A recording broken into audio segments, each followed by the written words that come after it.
Every second that the installation takes place, what you see and what you hear is new.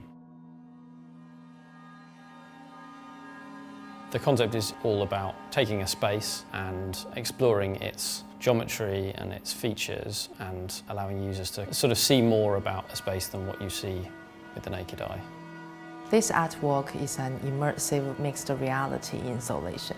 I would like to explore the mixed reality age between the virtual reality and the reality on this moment.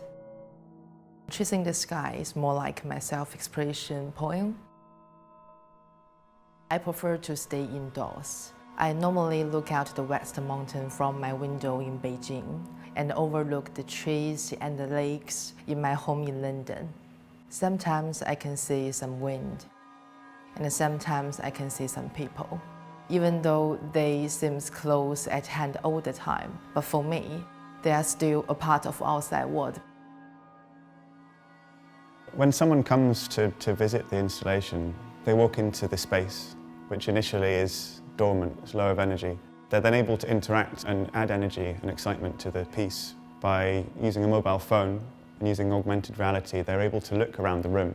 Wherever they look in the room, they will add energy into the simulation, and that then adds energy into the visual content. Through 3D scanning, me and my team rebuilt the architectural space and project motion graphics mapping onto the surface of the architectural structure.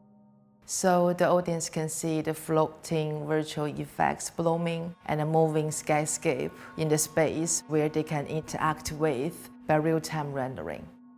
There's a lot of technology involved behind the scenes. It's a projection piece, but we're not just using projectors in a normal way. We're using projectors and shining the light on curved mirrors. We have 3 projectors, 3 curved mirrors, and using that we can make light hit all of the surfaces in the space. To make the image in the room look correct, the projectors need to be calibrated. And to do this, we use a system with a camera and we project out these images. It's called structured light. And that allows us to build an understanding of the room, so we know exactly where each projector pixel needs to go. The result of this is that we're able to project 360-degree content all around the room, and there's a seamless image all the way around. In this artwork, I took virtual method to present reality.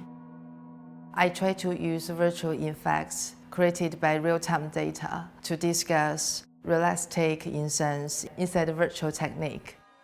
The heart of the visual content is a fluid simulation, essentially. It simulates the behaviour of fluids and smokes. This is the living system that's been designed to represent the forces in the sky, in the movement of air and gases in the sky.